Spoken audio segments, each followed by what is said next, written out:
तो जैसा कि लास्ट एपिसोड में हमने देखा था कि सिटू मिंगलान और वांग यून के दरमियान काफी जबरदस्त मुकाबला हुआ, जिसमें वांग यून अपने एफ फॉर्म को समन करते हुए सिटू मिंगलान को खत्म कर देता है। साथ ही टोंगशियान के सेक्ट लीडर वांग यून का परफॉर्मेंस देखकर इतना खुश हो गए कि उन्होंने वांग यून को अपना डायरेक्ट डिसाइपल बना लिया। इतना ही नहीं, वांग यून को इमॉर्टल किंगडम इंस्पेक्टर की पोजीशन भी ऑफर की गई, जिसके चलते वांग यून अब डोंगयू किंगडम के लिए रवाना हो चुका था। दरअसल ये एम्पायर ही उसका असली घर था, मगर अब वो वहाँ पर टोंगशियान सेक्ट को रिप्रेजेंट करेगा।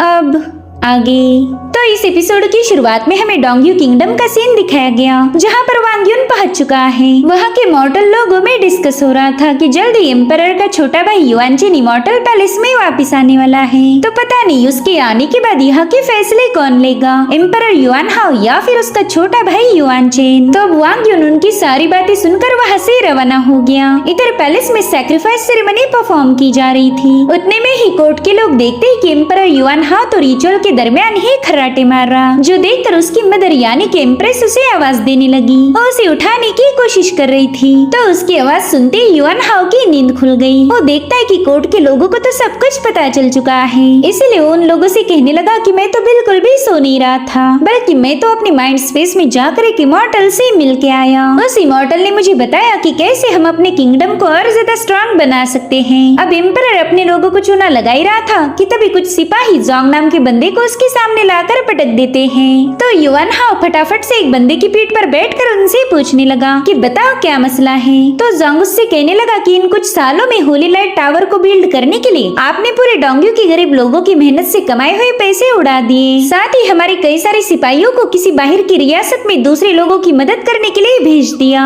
जब वहाँ पर जंग हुई उसमें हमारे कई सारे मासूम लोग मारे गए। इतने सब कांड करने के बाद भी तुम खुद को एम्परर कैसे बोल सकते हो? क्या तुम हमारे एंसेस्टर को मुंह दिखाने के भी लायक बचे हो? ये सब सुनकर युआन हाओ ने तो जोंग को एग्जीक्यूट करने का ही हुक्म दे दिया। मगर तभी वहाँ पर युआन हाओ के छोटे भाई युआनचेन की एंट्री हो गई और उससे कहने लगा कि आज हमारे यहाँ पर एक सैक्रिफाइस सेरेमनी होने वाली है, तो हम बिल्कुल भी खून खराबा नहीं कर सकते, वरना तो हमारे एंसेस्टर का अपमान हो जाएगा। युआनचेन की बातें सुनकर तो कोर्ट के लोग काफी ज्यादा इम्प्रेस हो गए थे। वो कहने लगे कि हमारे जूनियर प्रिंस तो काफी ज्यादा रहमदिल है। इन्होंने कई साल जोंगयू डाओ सेक्ट में मेहनत करके आज वो एक इमॉर्टल बन चुके हैं, मगर फिर भी उन इमॉर्टल्स की कितनी ज्यादा फिक्र है। हालांकि जोंग इन दोनों की हकीकत जानता था, इसलिए वो कहने लगा कि भले ही तुम लोग अच्छा बनने का दावा करते हो, मगर तुम सब एक जैसे हो। तुमने हमेशा यहाँ के लोगों को टॉर्चर किया है। जिस पर युआनचेन कह रहा था कि मैं एक डिग्निफाइड इमॉर्टल हूँ, तो तुम्हारे जैसे मॉर्टल के साथ बहस करना मेरी पर्सनालिटी को शोभा नहीं देता। मगर युआन हाओ कह रहा था कि भले ही मेरे भाई ने तुम्हारी गुस्ताखी को माफ कर दिया हो, मगर तुमने मेरी काफी ज्यादा बेइज्जती की थी, इसलिए तुम्हें पनिश करना तो बनता ही है। जिसके बाद ये बेवकूफ एम्परर अपने चूहे को उस पर छोड़कर जैंग को चूहे से कटवाने लगा। जोंग को चिल्लाता हुआ देखकर एम्परर को तो काफी ज्यादा मजा आ रहा था, जो देखते ही जोंग ने उसे अजीब अजीब गालियां बकना शुरू कर दी, जिसके चलते युआन हाओ से एग्जीक्यूट करने की ऑर्डर देता है। लेकिन उस पर जो स्लैश अटैक हुआ था उसमें जोंग नहीं बल्कि एम्परर का पालतू चूहा मारा गया, जो देखकर तो एम्परर काफी ज्यादा भड़क जाता है और तभी उसके सामने वांग यून पहुंच गया। यहाँ पर उसने मास्क पहना हुआ था। एम्परर घबराते हुए कहने लगा कि ये तो एक इमॉर्टल है। साथ ही युआनचेन वांग यून से पूछ रहा था कि आखिर तुम हो कौन, जिस पर वांग यून ने उसे अपना फेक नाम बता दिया। वो कह रहा था कि मैं सन डाओ जुन हूँ, जिस पर युआनचेन कहने लगा कि डोंगयू किंगडम है, जोंगयू डाओ सेक्ट ही से प्रोटेक्ट करता है, इसलिए तुम यहाँ आकर हमारे सामने परेशानियाँ खड़ी नहीं कर सकते। जिस पर वांग यून जवाब देते हुए कहने लगा कि हाँ मैं जानता हूँ ये पैलेस पहला जोंगयू डाओ सेक्ट के अंडर आता था, लेकिन अब इसके प्रोटेक्शन की जिम्मेदारी मेरे हाथों में आ चुकी है। साथ ही उसने अपना टोकन भी शो किया था, जिसे देखते ही कोर्ट के लोग समझ गए थे कि ये बंदा तो टोंगशियान सोर्ड सेक्ट ने अपॉइंट किया हुआ इमॉर्टल किंगडम इंस्पेक्टर है। शायद अभी इमॉर्टल हाउटियान की पोजीशन को टेक ओवर करेगा।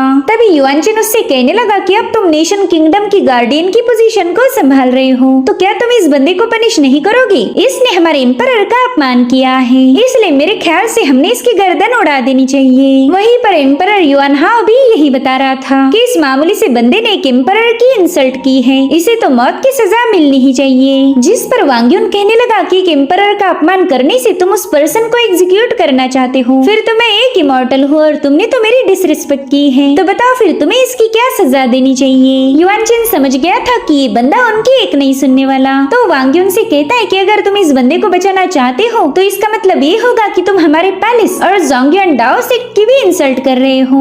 हालांकि वांग यून को कोई डर नहीं था। वो कहता है कि मेरे ख्याल से इस बंदे ने बस सच बोला है और सच बोलने के लिए तुम इसे पनिश नहीं कर सकते।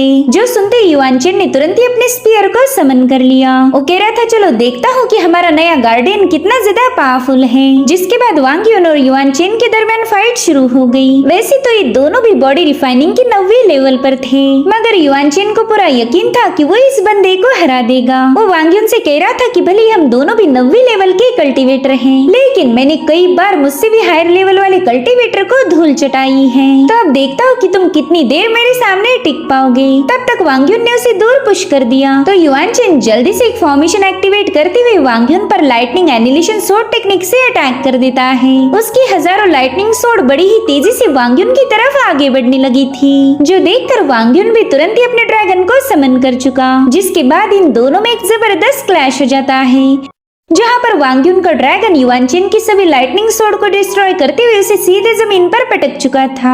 वांग उससे कह रहा था कि तुम काफी ज्यादा जबान चलाते हो, काश तुम्हारी स्किल भी तुम्हारी जबान जितनी ही शार्प होती। इधर युआन हाओ अपने भाई को बता रहा था कि प्लीज फाइट मत करो, फाइट में जीत हासिल करने से ज्यादा इम्पोर्टेंट है जिंदा रहना। वहीं पर युआन चिन गुस्से में कहने लगा कि बचपन से आज तक कोई भी मेरे खून का एक कतरा भी बहा नहीं पाया था, मगर तुमने मुझे घायल किया है और मुझे इसकी बिल्कुल भी आदत नहीं। जो सुनते ही वांग यून उसके सामने कूद गया। वो कह रहा था टेंशन बिल्कुल मत लो, ये तो बस शुरुआत है, अब तुम्हें धीरे धीरे करके इन चीजों की आदत लग जाएगी। तब तक युआन चिन अपनी पावरफुल टेक्निक को एक्टिवेट करने लगा था, मगर इससे पहले कि वो वांग यून पर हमला कर पाए वहाँ पर प्रोटेक्टर इमॉर्टल की एंट्री हो गई। वो बंदा एम्परर युआन हाओ से कह रहा था कि अगर तुमने दोबारा से कोई गड़बड़ी की तो मैं तुमसे तुम्हारा थ्रोन छीन लूंगा। एम्परर होने का मतलब ये तो नहीं कि तुम किसी को भी पनिश करोगे। अगर कोई तुम्हारे खिलाफ आवाज उठा रहा है तो तुमने लोगों के मसलों को समझना चाहिए, मगर तुम तो सीधा उनकी गर्दन उड़ाने का हुक्म दे रहे हो। जो सुनते एम्परर युआन हाओ तुरंत ही उस प्रोटेक्टर से माफी मांगने लगा। साथ ही वो बंदा युआन चिन को भी डांटने लगता है। वो कह रहा था कि तुम पावरफुल हो तो क्या हुआ, तुम अपनी पावर्स का मिसयूज नहीं कर सकते। मेरे ख्याल से अब तुम्हें तुम्हारी गलती का एहसास हो चुका होगा। जो सुनते युआन चिन ना चाहते हुए भी प्रोटेक्टर से माफी मांगता है। दरअसल ये बंदा जोंगयुन डाओ सेक्ट का लीडर था। वो वांग यून से कहता है कि दरअसल युआन चिन मेरा ही डिसाइपल है, मगर आज उसका बर्ताव देखकर ऐसा लग रहा है कि मैंने उसे सही से ट्रेनिंग नहीं दी। जिसके बाद वो एक एलिक्सर की बोतल वांग यून की तरफ पास करते हुए कहने लगा कि मेरी तरफ से एक छोटा सा अपोलॉजी टोकन समझकर रख लेना। तो वांग यून ने भी उस बोतल को एक्सेप्ट कर लिया। साथ ही वो लीडर कह रहा था कि अगर आइंदा से युआन चिन कोई भी गुस्ताखी करेगा तो तुम उसे बेझिझक पनिश कर सकते हो। उसकी बातें सुनकर कोर्ट के लोग कह रहे थे कि इमॉर्टल हाउटियान ने कई सालों तक हमारे डोंग्यू किंगडम को प्रोटेक्ट किया है, मगर इनमें तो जरा भी घमंड नहीं, ये हमेशा सच्चाई का साथ देते आए। इधर हाउटियन वांग यून से कह रहा था कि अब तुम मेरी पोजीशन को संभालने वाले हो, तो तुम्हें इसके बारे में हमारी एम्प्रेस वेंजी से डिस्कशन करना होगा। खैर फिलहाल मैं कुछ पिल रिफाइनिंग में बिजी हूँ, लेकिन अगले 1 महीने के अंदर ही मैं तुम्हारे हवाले ये डोंग्यू किंगडम कर दूंगा। इधर एम्प्रेस वेंजी भी हाउटियन को ग्रीट करके वांग यून को दावत पर इनवाइट करती है। एम्प्रेस वेंजी को देखते ही वांग यून को पुरानी बातें याद आने लगी थी। इसे एम्प्रेस ने वांग यून पर उसके साथ बदतमीजी करने का इल्जाम लगाया, जिसके चलते वांग यून से उसकी प्रिंस की पोजीशन के टाइटल को भी छीन लिया गया और फिर उसे हमेशा हमेशा के लिए डोंग्यू किंगडम से बैनिश कर दिया। उस वक्त वांग यून की सिस्टर याओ भी उसकी कोई मदद नहीं कर पाती, और जब वांग यून को किंगडम से बाहर भेजा जा रहा था तभी एक स्नेक डीमन ने उसकी कैरेज पर हमला कर दिया। वो स्नेक डीमन उसे बता रही थी कि हमारी महारानी वेंजी तुम्हें तुम्हारे पेरेंट्स के पास भेजना चाहती है। वैसे उन्हें भी मेरे ही पॉइजन का यूज करके मारा गया था, लेकिन अब इससे पहले कि वो वांग यून पर हमला कर पाए वहाँ पर एक इमॉर्टल ने आकर वांग यून की जान बचा ली। दरअसल ये टोंगशन सोर्ड सेक्ट के ही एल्डर थे, मगर इनका फेस हमें दिखाया नहीं गया। तो इस तरह से कई सालों बाद वांग यून अपनी दुश्मन महारानी वेंजी से बदला लेने के लिए पहुंच चुका था। अब अगली सीन में हम देख पाते हैं कि पैलेस में वांग यून के लिए दावत रखी गई थी, जहाँ पर वांग यून का मंकी डाओई जानबूझकर एम्परर को परेशान करने लगा था। साथ ही एम्प्रेस वेंजी वांग यून को बताती है कि आज हमने आपके लिए एक स्पेशल वाइन सर्व की, जो कि हमारे डोंग्यू किंगडम के सबसे करीबी दोस्त ने हमें गिफ्ट की थी। मगर शायद आपको हमारी वाइन जरा भी पसंद नहीं आई, जिस पर वांग यून कहने लगा कि आपने मुझे मंकी वाइन सर्व की थी। मैंने सुना था कि ये वाइन ईस्टर्न डिवाइन किंगडम की स्पेशलिटी है, तो क्या आपके करीबी दोस्त इसी ईस्टर्न किंगडम से बिलोंग करते हैं? जिस पर एम्परर कहने लगा कि आपने एकदम सही पहचाना। दरअसल ईस्टर्न किंगडम का राजा हमारे प्रिंसेस याओ से ही शादी करना चाहता है। जब वो रिश्ता लेकर यहाँ आए थे तब वो अपने साथ मंकी वाइन भी लेकर आ गए। अगर आप इसे टेस्ट नहीं करोगे तो शायद बाद में आपको इसे टेस्ट करने का मौका नहीं मिलेगा। हालांकि वांग यून इस पर कोई जवाब नहीं देता। वो समझ गया था कि ये लोग उसकी सिस्टर याओ की शादी करा रहे हैं, तो उन लोगों से कहने लगा कि जहाँ तक मुझे पता है ईस्टर्न डिवाइन किंगडम एक ईवल कल्टीवेशन को फॉलो करता है। वो लोग काफी ज्यादा ब्रूटल और ब्लड थर्स्टी हैं, और आपके डोंगो किंगडम ने हमेशा से ही राइचस पाथ को फॉलो किया। तो फिर आप अपनी प्रिंसेस की शादी एक डिमोनिक कल्टीवेटर के साथ कैसे कर सकते हो? जिस पर एम्परर कह रहा था कि वो लोग कौन सी पाथ को फॉलो करते हैं इससे हमें कोई लेना देना नहीं। दरअसल ईस्टर्न डिवाइन नेवी ने हमारे साउथ ईस्ट के कई सारे लोगों को खत्म किया था, तो अगर हम अपनी प्रिंसेस की शादी उससे नहीं करवाएंगे तो कमीना रेंजू शीजुन अपने ट्रूप्स को विड्रॉ नहीं करेगा। अब वांग यून चाहकर भी इन लोगों का इरादा नहीं बदल सकता, इसलिए वो तुरंत ही वहाँ से निकल पड़ा। अब वहाँ से जा ही रहा था कि तभी एम्परर कहता है कि अगर आपको थोड़ा सा एंजॉय करना है तो मैं आपकी चेम्बर में कुछ लड़कियाँ भेज सकता हूँ। लेकिन वांग यून उसकी घटिया बात पर कोई रिस्पॉन्स दिए बिना ही वहाँ से रवाना हो गया। उसके वहाँ से जाते ही वेंजी अपने लड़कों से कह रही थी कि इस बंदे को एंटरटेन करने की कोई जरूरत नहीं है, मैं बस चाहती हूँ कि इसकी हर एक एक्शन पर नजर रखी जाए। इधर वांग यून टाउन को एक्सप्लोर कर रहा था कि तभी उसे कोई डिमोनिक ऑरा महसूस हुई, तो वांग यून तुरंत ही उसी डायरेक्शन को फॉलो करने लगा।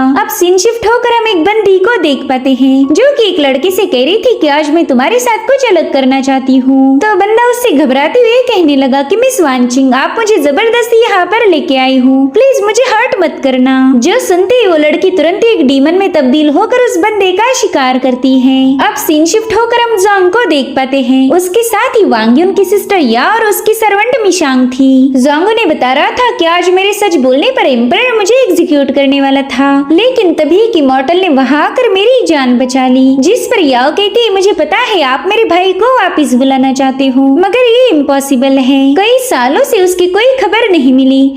अब तो मुझे पता भी नहीं कि वो फिलहाल जिंदा है या इन लोगों ने उसे खत्म कर दिया। दरअसल याओ ने यहाँ पर कुछ रेफ्यूजीज को पनाह दी थी ताकि ये लोग एम्परर के सिपाहियों के हाथों मौत के घाट उतर न जाएं। और उतने में ही वानचिंग वहाँ पर पहुँच गई। वो उससे कहने लगी कि तुमने यहाँ पर कई सारे लोगों को छुपा के रखा है, कहीं ऐसा तो नहीं कि तुम अपने भाई की मौत का बदला लेने के लिए अपनी आर्मी बना रही हो? अगर मैंने एम्प्रेस वेंजी को तुम्हारी इस हरकत के बारे में बता दिया तो फिर तुम्हें पनिशमेंट से कोई भी बचा नहीं सकता। जिस पर याओ की सर्वेंट मीशांग उससे कहने लगी कि तुम हमारी प्रिंसेस के साथ बदतमीजी नहीं कर सकती, मगर वानचिंग ने मीशांग पर अटैक करते हुए तुरंत ही याओ को जकड़ लिया। जब जोंग ने याओ को बचाने की कोशिश की तब वानचिंग उस पर भी एक जोरदार अटैक करते हुए उसे बुरी तरह से घायल कर देती है। साथ ही साथ वो प्रिंसेस याओ पर भी हमला करने वाली थी कि तभी वांग यून ने वहां आकर उसके अटैक को फेल कर दिया। उसे देखकर वानचिंग कह रही थी कि अच्छा तो तुम ही हो टोंगशियान सोर्ड से के इंस्पेक्टर। तभी वांग यून उससे कहता है कि मुझे तुम्हारी बॉडी से बहुत ही स्ट्रॉन्ग डिमोनिक ऑरा फील हो रही है, तो चलो जल्दी से मुझे अपना डिमोनिक फॉर्म शो करो।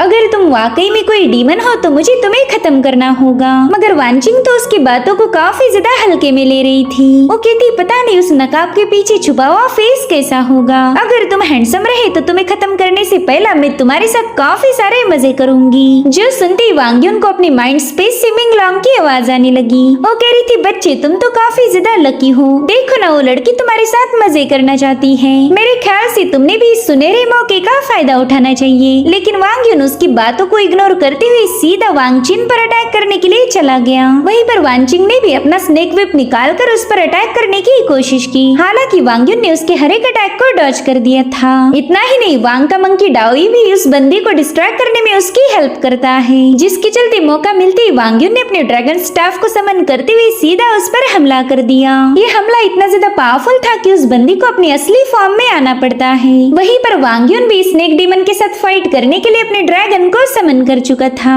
और अब उसने हेवन स्प्लिटिंग टेक्निक का यूज करते हुए वांचिंग पर एक जबरदस्त अटैक कर दिया। इस हमले में वांचिंग बुरी तरह से घायल हो गई थी, इसलिए वो वांग यून के सामने रहम की भीख मांगने लगी। साथ ही वो उससे वादा करती है कि वो उसकी हमेशा सर्वेंट बन के रहेगी। हालांकि वांग उससे कह रहा था कि तुम रहम के लायक नहीं हो, और फिर वांग ने उसे अपना फेस भी शो कर दिया। वो कह रहा था कि कुछ सालों पहले तुमने वेंजी के कहने पर मुझे मारने की कोशिश की थी, तो भला मैं तुम्हारी जैसी ईवल को जिंदा कैसे छोड़ सकता हूँ। और फिर उसके एक ही अटैक में वांचिंग का काम तमाम हो गया। इनफैक्ट युआन चेन ने भी ये देख लिया था कि इस नई इमॉर्टल सन डाओजुन ने उसकी चमची को मार दिया है, यानी कि आगे चलकर ये बंदा उनके लिए काफी सारी मुसीबतें खड़ी करेगा। इधर याओ अपनी दोस्त मिशांग को लेकर घर वापस आ चुकी थी कि तभी वो देखती कि कोई उसके डोर पर उससे मिलने आया है। और इसी के साथ एपिसोड यहीं पर एंड हो जाता है। Thank you so much for watching.